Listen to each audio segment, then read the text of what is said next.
Alright, we are live on the YouTube.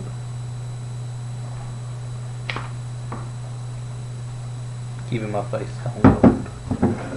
That's good. Good way to go.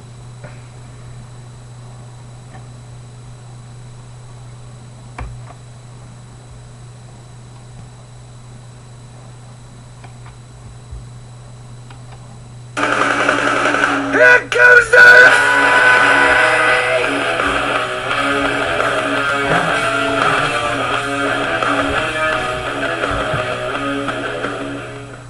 Welcome back to the TD show. Another busy day ahead. Of course, a lot of NFL talk. We'll recap last weekend, talk about AFC, NFC championship games coming up this weekend. Have a little Manning-Brady showdown most fans were looking for. We'll break down the newly approved MLB replay system. In hour 2, we'll talk college basketball, including UK's last second loss at Arkansas earlier this week. We'll touch on high school basketball. Both the Hornets and Lady Hornets got defeated by Adair County last night, but they're looking to rebound tonight against the South Warren Spartans. Also hang around for the 4th segment, as we'll be talking about a new law which allows hunters to night hunt coyotes year-round. We'll try to get in a couple phone calls along the way this morning. I'll give you my weekly guarantee. Daniel here will provide you with a little what to watch this upcoming week. And you can't forget 2 minutes with Paula Dan coming up in the second hour of the show. I believe Dan has a recipe that will keep you warm in this cold weather. Don't forget, you can reach us on Facebook at facebook.com/TheTDShow. Our Twitter handle is @TheTDShow. You can also email the show at tdshow@outlook.com. And of course, you can listen to us live at Spreaker.com/user/TDShow. Or any of our recorded episodes. All 3 weeks are going to be on there. It's Spreaker.com/user/TDShow. And after today's show's aired, you should be able to watch it all at YouTube.com/user/MedcalfTDShow. Please don't forget to vote on our Facebook poll that we've got up today. Whose career would you rather have, Peyton Manning or Tom Brady? Speaking of Manning and Brady, before we give out any opinions on what's going to happen, let's start with what they did last week. It was a great weekend of NFL football.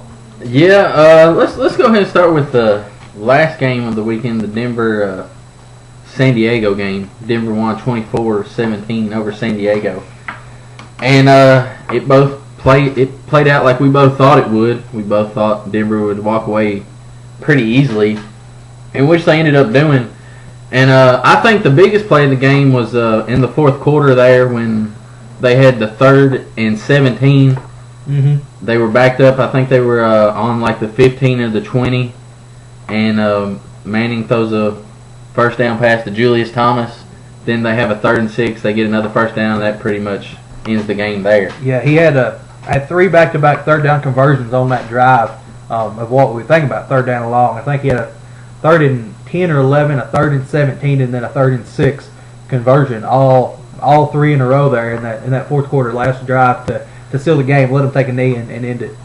Yeah, kind of put a nail in the coffin of the naysayers that said he can't play in the postseason. You know, he folds under pressure. I mean, while they were up a touchdown, that 3rd and 17 is pretty big because they don't get that. They punt the ball, and the Chargers had the ball at midfield down touchdown with 4 minutes left. So. Yeah, in his last 3 playoff games, he was 3-0. He was 1 and done in 3 playoff games prior to this, but.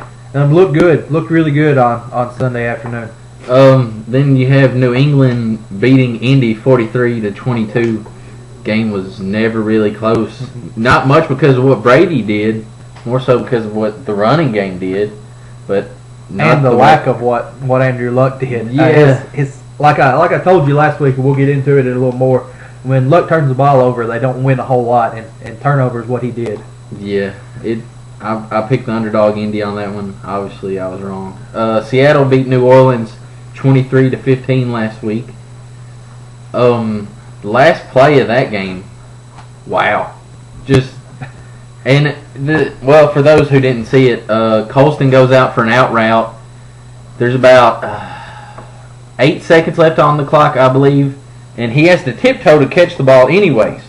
But instead of falling out of bounds, he throws it forward laterally across the field, and then there's the penalty and the 10-second runoff, and the game's over. But he goes out of bounds. They have 8 seconds, which is possibly time for 2 plays. 2 play or a play in 2 plays. Yeah, from their own 37, I believe it would have been.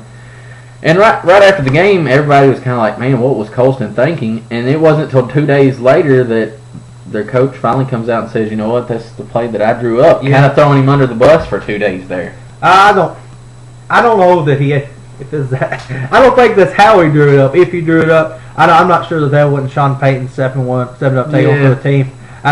He does like to come up with some crazy plays. He's got a little bit of, maybe a little bit of Gus Malzahn in him, drawing up some weird plays and some crazy trick plays. But that one was not really well thought out. The probability for success was pretty low. A lot lower than I think that if you were to just step out of bounds and chuck one at the end zone, maybe chuck 2 at the end zone. Yeah, well, I mean, with 8 seconds left and Drew Brees is your quarterback, seems like you go out of bounds there, run another out route real fast, and then you have you got an easy 20-yard pass at the end zone. I was flabbergasted, to say the least. Then we had San Francisco 23-10 over Carolina. We had Kaepernick running it in and ripping off his Superman jersey, mocking Cam Newton. That game kind of went like we thought it would. It was low scoring. Neither quarterbacks had to do a lot, but I think it came down to, like I said, Crabtree playing a lot better. Antoine Bolden really impressive on a lot of third down plays. Just Kaepernick had a lot more weapons to work with than Cam Newton. Yeah, if you look at the Panthers 49ers game, I guess I was kind of wrong in the way I looked at it. In one sense, as I said, whoever could be the better passer and the better quarterback during the game would end up winning. Look at the numbers. Newton was 16 for 25, 267 yards, 1 touchdown, 2 interceptions. Kaepernick was 15 for 28, 196 yards, and a touchdown. The 2 interceptions really hurt the Panthers, and this is a stat that kind of stood out to me. What caused their downfall? They were 0-3 in the red zone. They were all goal-to-go situations. They weren't like 1st and 10 to 20. They were all 1st and goal beyond the 10-yard line. They couldn't convert on any of them. Now they did score 10 points, but that was on a long play, their touchdown and the field goal. They just couldn't convert when they got in the red zone. For the most part, I thought that Newton threw the ball a little bit better than Kaepernick did. Just couldn't get it done. Yeah, I mean, I've said it from the beginning of the playoffs. San Francisco's a team that I like to win, and I said it last week. I'll say it again. 6 of the last 8 Super Bowl champions have played in Wild Card Weekend, and they're looking like a team that could repeat that. Also, something I forgot to mention last week that I meant to. A listener of the show brought this to my attention. 5 of the last Super Bowl winners have lost Week 15. You say that's probably a stat that don't have much to do with anything. But just to look at the 2 teams that did lose in Week 15 that are left remaining, Denver and New England. So you got on one hand, if San Francisco wins, they should win according to one stat, and on the other, winner Denver and New England. I'd like to touch on a couple more things about that Panthers-49ers game. I really thought that while I've never been high on Kaepernick, maybe my criticism for him has been unjust, I don't know. But he did kind of learn his role a little bit, I think, in that Panthers game. He only ran the ball 8 times for 15 yards. 1 was a touchdown, a designed run. The rest of them were he had to get out of the way. He wasn't looking to run first. He was looking to get the ball to someone else, which is one of the problems I've had with him throughout his career. Is he tends to run first, then decide to throw it when it's too late. But he didn't do that as much this game. Like I said, only ran 8 times. They ran 34 rushing plays for 126 yards. They ran more rushing plays than they did passing plays, and they were 2 of 4 in the red zone, 2 of 2 when they were within the 10-yard line. So they got it done in the red zone, and Kaepernick kind of learned what it takes, I think, a little bit to be an NFL quarterback for more than one season, more than to just have some sustainability in the NFL. Yeah, I feel like that your dislike for Kaepernick leads you to underrate him just a tad. I mean, and even if it's not himself, he's in a system where he knows what he has to do, and they are successful around him. I mean, I think Alex Smith is a really good quarterback, and he had success there, but I believe that this system they have is really just built around a multi-threat quarterback like him. While if he went somewhere else, he might not be as good of a quarterback. But in the system he is in, I believe he's really good, and I believe they have a pretty good shot at winning this weekend and winning the Super Bowl.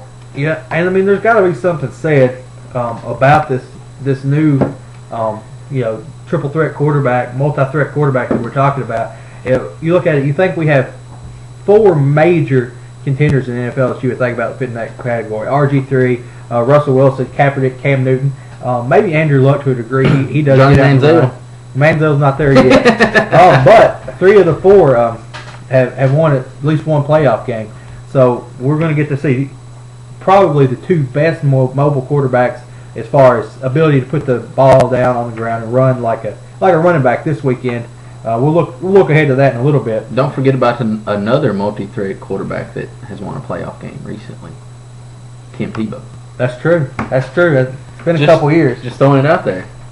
And it was his arm that won that game for him. One of the few Heisman winning quarterbacks to win a playoff game in the past 20 years. Yep. But let's look ahead to tomorrow, the New England-Denver AFC Championship game. Denver's 5-point favorite. Last I looked, over/under on the game's 57. How do you feel about this game? Yeah, let me tell you a little bit about what the Patriots did last week, and I think that'll lead into what I think they're going to be able to do this week. Patriots last week only ran 25 passing plays. Brady was 13 for 25, no touchdowns, but he did throw 298 yards. Rushing was the key to the game. Blunt ran it 24 times for 166 yards and 4 touchdowns. Now, if they get 166 yards out of a running back and 4 touchdowns out of a running back this week, going to be trouble. I don't think that they can do that against the front 7 of Denver. I think their front 7 is a lot better than their secondary. So I think that's going to be a little trouble for them. They were 5 for 6 in the red zone, 83%, 5 for 5 when within the 10-yard line. Now, when I look ahead to this week, let's look at the matchup, what the Broncos do versus what the Patriots do as far as statistics this season. The Broncos lead in just about every category, which you would expect and have the best offense probably of all time. Yards per game, the Broncos are averaging 457 yards. Patriots only averaging 384. Passing yards per game, Broncos are averaging 340 yards to 255 yards for the Patriots. Here's the stat that's kind of on the increase for the Patriots. Rushing yards per game. That Broncos average 129.1 rushing yards per game, while the Patriots only average 117.1. Now, we know the past couple weeks, Patriots have ran the ball very well. Probably something they're going to look to do, especially playing a quarterback like Peyton Manning. What you want to do is keep the ball out of his hands, and they've been capable of doing that the past couple weeks. Yeah, all things considered, you got to think the running games are pretty equal coming into this game. Yeah, as we say, Denver is the only team in this matchup that has a 1,000-yard rusher. Noshawn Marino has 1,157 yards, I think. They have a little more spread out. They're rushing in New England. They have 2 rushers. They have about 700 yards. Third down conversions, the Broncos have been better by about 10%, 46% to 37%. And at time of possession, how long they keep the game, about equal. They both keep the game a little over half, 31 to 33 minutes. What I think is going to happen this week is going to be the Broncos are going to score fast. They're going to run the ball, play off that with play action, and Peyton's going to be on point. I do think that the Broncos defense has struggled in the past to defend the pass. They're going to have Harris out, which is a big problem for them. We know that Belichick and Brady are going to key on that. They're going to have Champ Bailey in there, who has been a great shutdown corner most of his career, but he's getting old now. This week, I think he's going to have to cover Edelman out of the slot. He's going to have a little more help inside. And I think if they can get him to cover that slot receiver and kind of fill that role, which is something he's not used to doing, but if he can do that effectively, the Broncos should have no problem shutting down the Patriots. Yeah, I mean, their defense surprised me last week. I'm not real high on the Denver defense. I think they'll struggle this week, but they surprised me last week against the Chargers, so I guess we'll see on that front. Something I wanted to look at real quick, the last matchup between Denver and New England. Denver goes up 24-0 at halftime, and everybody's thinking, man, this game's going to be a blowout, and then we know how it ends with Brady coming back, winning 34-31 in overtime. Manning only had 150 yards and a 52.8 completion percentage in that game, which, I mean, the win definitely played a factor in that. But if you look at Brady, he completed 34 of 50 passes for 344 yards with 3 touchdowns and no interceptions. So, I mean, I know it's supposed to be clear, no wind, no rain this weekend, which will probably favor Denver. Then looking back, last couple times that Denver won the Super Bowl, 97-98, Elway had Terrell Davis in the backfield, as you know, a Georgia alum. They're also going to have a Georgia alum in the backfield this week in Noshawn Moreno. And his career high this year in rushing yards, which you said, a little over 1,000 yards. And like you said, I think that'll be a big factor in the game, how each team runs. Now that Elway and that Elway offense was a little bit different. They ran more of an option style offense. We know Elway was a great passer, but at the time he was probably the biggest quarterback in the league. Could put his head down and run over you, just as Davis was too. He's kind of a bigger back, could run over people. It was more of a power running, play action option game. Whereas now we got a drop back multi-read game from Peyton Manning. Completely opposite styles, but just as effective, I think. Yeah, and like you said, the rushing game, LeGarrette Blount, 2 carries for 13 yards that last matchup, and man, what a different running back he is now. Ran for 166 last week with 4 touchdowns. 4 touchdowns. So, I mean, the Denver defense will really have to prepare looking at tape from other games as opposed to the last time they played him when he virtually didn't play a role. Did you see what Welker said this week about comparing Brady and Manning? He said it's essentially like comparing Picasso and Michelangelo, comparing 2 great quarterbacks. Found that interesting. I don't know if I agree with the reference. I see what he's saying. Both masters of their craft. Their crafts are so similar, though. Picasso and Michael. Well, I got off a little geek moment, I guess, there. But Picasso and Michelangelo's styles were completely different, whereas Manning's and Brady's are been pretty similar throughout the years. Then something I mentioned to you earlier, I can't remember if it was this morning or yesterday, but top 8 scoring offenses, Denver has the highest of all time, and the top 8 scoring offenses have never won a Super Bowl, which is somewhat surprising. I mean, obviously they say defense wins championships, but you would think one out of the top 8 scoring offenses would have won a Super Bowl. And then another stat I seen, in each postseason matchup between Brady and Manning, the winner has went on to win the Super Bowl.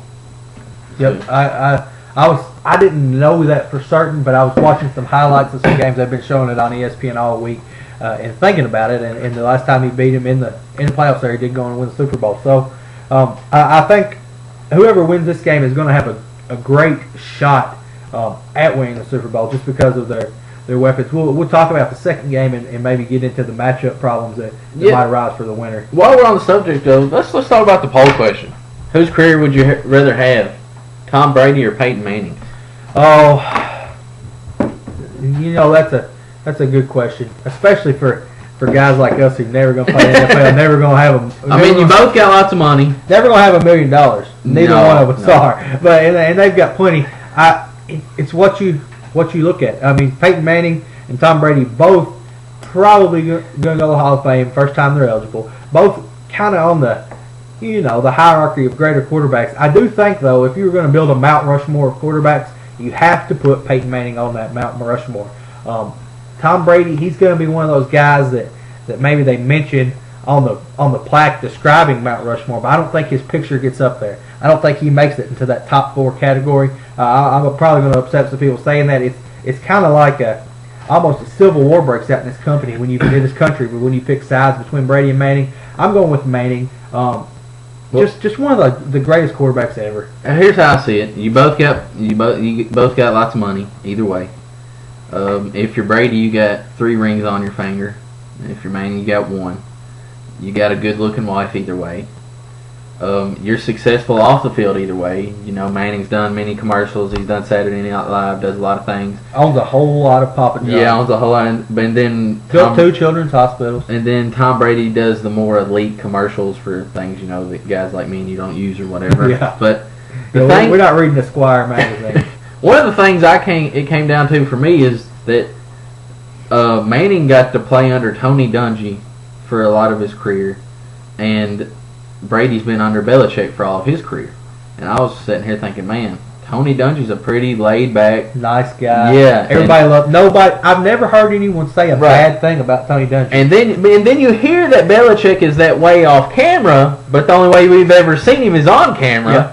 So when it came down to it for me, I chose, hey, I'd rather hang out with Tony Dungy for most of my career than Belichick. So I went Peyton Manning as well. Let's get into the San Francisco-Seattle game. And just to remind you, that question is up on Facebook, the poll question. Just go to our Facebook page, facebook.com/the TD Show, and you can vote on it there. If you have any comments or questions on it, we'll share those. I know Brian Stockton said he'd take either. He'd take Painter's career, who was Peyton Manning's backup for a while, if he could have it. We got a tweet about the art reference here. At least Brian Stockton understands what I'm talking about. A lot of people out there probably didn't get it. He says Welker's comparison is as silly as comparing Rembrandt to Jackson Pollock. Exactly like I said. Nerd jokes. Nerd jokes. Hashtag nerd jokes. Hashtag nerd jokes if you want to get in on that. Yeah, you know, one other thing as we look at the poll question right now, it's 80-20. Everybody picks Peyton Manning. I think part of that is, you know, you want someone who strives for perfection. You want someone who works hard, and he works harder than anybody else in the country, in the NFL, guaranteed.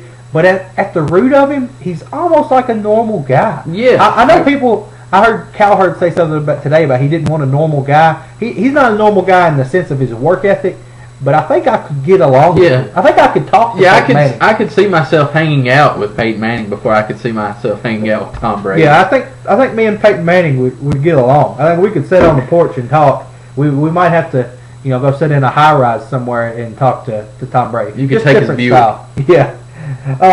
Yeah. Let's look ahead. Let's talk about what a lot of people are thinking might be another great matchup this week. It's going to be the premier matchup. Showed the later game. Is that Stanford versus USC? Yeah. Oh no, it's San Francisco versus Seattle. My bad. The rivalry is as old as that. But we're going to look at. Let me talk about what happened last week with each team. Seahawks won, but they did not look super impressive to me. I thought that they could destroy the Saints. I mean, they beat them, but I thought that they didn't look really good except for their running game. Their running game, Marshawn Lynch had 146 yards. They had 277 yards of total offense. Marshawn Lynch had more than half of their offense. He also had more rushing yards than the Saints had, which says some good things about the rushing defense that the Seahawks have. Something that I've been kind of worried about this year. I know they could defend the pass. They've also been able to show that their linebacker core can step up and stop the run very well. If you have a run game, you could set up your passing game, which is exactly what the Seahawks did. They only threw only completed 9 passes for 103 yards and no TDs, but they didn't need it. They just needed those few passes to keep the defense spread a little bit so they could open up holes for the running game. 49ers last week, we already talked about what they did. Kaepernick wasn't great as a quarterback, but as a game manager, as a team leader, they did a great job. Took care of Carolina. Let me give you the numbers for the matchup this year and what I think they made to this game, and then we'll discuss it. Seahawks and the 49ers stats are pretty much identical. I mean, they are so close. Let me read them to you. Seahawks 339 yards per game. 49ers 323 yards per game. Seahawks pass it for 202 yards per game. 49ers 186 yards per game. Seahawks rush it for 137 yards per game. 49ers rush it for 136 yards per game. Seahawks are 37% on third down. 49ers 36.5% on third down. Time of possession absolutely equal. 30 minutes a game. They keep exactly half a game, both of them. Seahawks defense is better in every single category. Except for one, rushing yards per game. They allow 101.6 on average. They did step up and stop a good rushing attack last week, and they did a great job on that. So I think maybe they've got that there. Here's the kicker. This is what I think is the big deal. They've only lost one game at home. They're playing at home. We know how loud it gets up there and how much better their defense in particular looks at home. I like the Seahawks in this game. I think that Russell Wilson is a little bit better passer. We know they're going to have equal run games. It's who can complete the most passes, and I think that's going to be the difference. They both have great defenses. Both have been rushing the ball exceptionally well. I like Russell Wilson to throw the ball a little bit better than Kaepernick. Maybe get one, probably just one passing touchdown, maybe 2 passing touchdowns, no interceptions, and win the game by about 7. Yeah, well, it's a San Francisco or Seattle's 3.5-point favorite. Over under on it's 39.5. I disagree with you. I like San Francisco. I have San Francisco 20-17. I just feel like, much like I did last week, Seattle has a great defense, much like Carolina had. I just believe that San Francisco has so many weapons on their side of the ball. You got Bolden, Gore, Davis, Crabtree, Kaepernick, and you talked about the Seattle offense not looking impressive last week. They haven't looked impressive for a while. No, his downfield passing right. just dropped off the second half of the season tremendously. And of course, an argument I've been hearing this week is that, well, Wilson only had 9 completions for 103 yards against the New Orleans, so they'll probably lose this game. But looking back on it, he only had 8 completions in a 29-3 win over San Francisco. So it's not like they're asking him to do a lot. When you're rushing for 277 right. yards, you don't need to throw it that many times. And then in another game this year, he only had 10 completions in a win over St. Louis, which is a good ball club. He's not asked to do a lot, and I feel like if the rushing game and the defense hold up, they can win. I just don't know that. While the defense is the best defense in the NFL, I don't think there's any argument of that. You have to attack San Francisco from so many different fronts in order to shut them down. I just feel like San Francisco comes out on top. And I believe this is the complete opposite of the New England-Denver game, in which it's based solely around the quarterbacks. I believe this game is based solely around everybody but the quarterback. Exactly. Around the defense and the rushing game. Yeah, I heard a question someone asked this week. Who would you rather have fourth quarter to win a game, Russell Wilson or Colin Kaepernick? And the answer was it didn't really matter. It's whose weapons around him which you want. A lot of people were picking the 49ers' weapons. Personally, I'd take Wilson as the quarterback, but you can't argue with the weapons. I see your point there. That 49ers. The one thing to watch is if they start calling the game close, which they haven't done with either of these teams all year. And they don't do it Seattle a lot. Right. Crowd would. But if they what's to start calling it close? A little touching, pass interference? I mean, San Francisco could end up running away with it. Yeah, Seattle's all about the bump and run coverage, maybe a little more bump than run, and that could become a problem. We're running out of time here. 2 great matchups this weekend. We'd like to touch on them a little bit more. Be sure to check out our Facebook poll. Send us your questions on Twitter. Don't forget to refresh your browser here in about 3 minutes. We'll be back. That one.